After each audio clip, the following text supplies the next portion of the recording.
Hola a todas y a todos, mi nombre es Natalie Figueroa Mora y en esta nueva sección del canal hablaré sobre los derechos humanos y su importancia en la actualidad, así como su relación con la salud mental.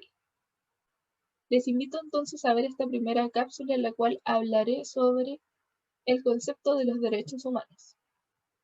La primera pregunta que surge al hablar de derechos humanos es: ¿qué son los derechos humanos?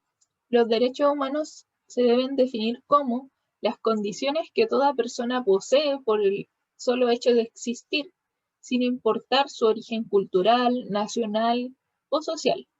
Tampoco su sexo, su idioma, su religión, su orientación sexual, su edad o su opinión política. Y que permitan, por tanto, el desarrollo de cada persona a través de su vida. Además, poseen ciertas características que permiten identificarlos con mayor facilidad. La primera de ellas es la universalidad. Esto significa que son para todos y todas y se aplican en todos los lugares y en todos los tiempos. Es importante saber que, si bien todas las personas somos diferentes, nacemos libres e iguales en cuanto a dignidad y derechos. Otra característica que tienen es que son indivisibles. No se les puede dividir porque son todos igual de importantes. También son integrales porque el conjunto de todos los derechos es lo que logra cuidar la dignidad de las personas desde las distintas áreas de la vida. Hay que darle el mismo reconocimiento a todos por igual.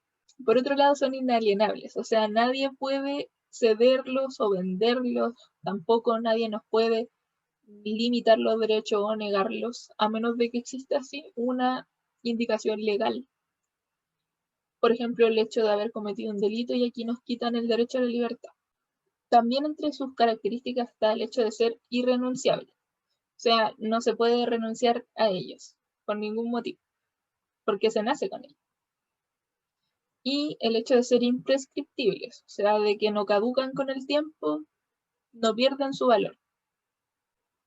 Y por último, son dinámicos, o sea, a medida que avanzan los años, la historia, se reconocen nuevos derechos que se suman a los que ya estaban reconocidos, y esto es porque se profundiza también y amplía la manera en que se entienden los derechos y porque surgen nuevas formas de atacar los derechos, nuevas formas de discriminación en la historia.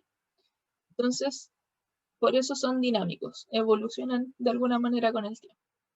Al hablar de derechos humanos se establece una relación inmediata con la Declaración Universal de los Derechos Humanos de las Naciones Unidas, ocurrida en el año 1948, la cual marcó un hito en la historia universal, porque acá se lograron sintetizar los avances contra los abusos de poder y en favor de una mayor justicia social. Entonces, un documento que establece por primera vez cuáles son los derechos fundamentales que deben protegerse en el mundo entero. La declaración expresa simbólicamente cuáles son los límites personales, sociales y culturales que necesita la sociedad.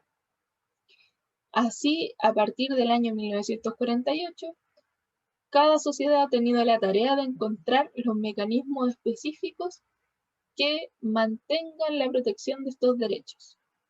En este sentido, es el Estado quien garantiza en cada país la regulación de los derechos humanos, pero en el caso de Chile es la Constitución Política quien se encarga de coordinar los tres poderes del Estado, que son el Ejecutivo, Legislativo y Judicial, para que finalmente ellos regulen las conductas que son individuales, políticas o sociales que pudieran transgredir los principios.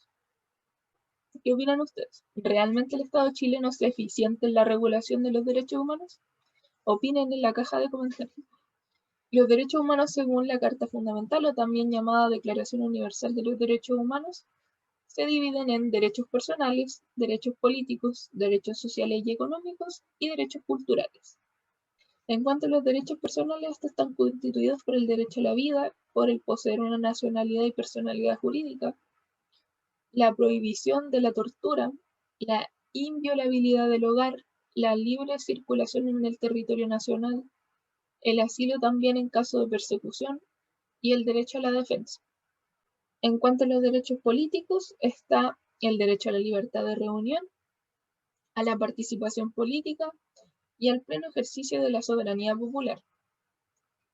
En cuanto a los derechos sociales y económicos, está el derecho al trabajo y a su libre elección, a la protección contra el desempleo, a la remuneración equitativa y satisfactoria que asegure a los trabajadores y a su familia una vida digna, el derecho a la seguridad social, a la sindicalización y a la formación de reuniones y conferencias. Y finalmente los derechos culturales. Acá podemos encontrar el derecho a la educación, el derecho a participar libremente en la vida cultural del país, a gozar de las artes y a participar en el progreso científico y los beneficios que resulten también de él. En Chile, además de el Estado, existe otro ente regulador que es autónomo y se llama Instituto Nacional de Derechos Humanos, o por sus siglas INDH. Y está destinado entonces a promover y proteger los derechos humanos de todas las personas que habiten el territorio nacional. Entre sus funciones se encuentran el observar el funcionamiento del Estado, de cómo operan los poderes del Estado, para poder proponer medidas que favorezcan la promoción y protección de los derechos humanos.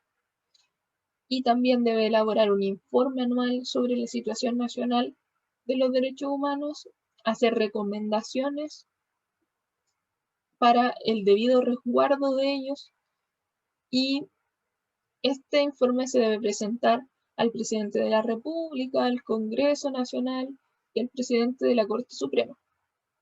Incluso lo pueden enviar a la ONU y a otros organismos que regulen los derechos humanos. Pueden además iniciar acciones legales en los tribunales de justicia para querellarse por crímenes de lesa humanidad como la tortura o la desaparición de personas, y presentar así recursos de protección y amparo. Por otro lado, se encargan de difundir los conocimientos de los derechos humanos, para favorecer así la enseñanza de estos en todos los niveles educacionales, incluido acá la enseñanza que se imparte en Fuerzas Armadas.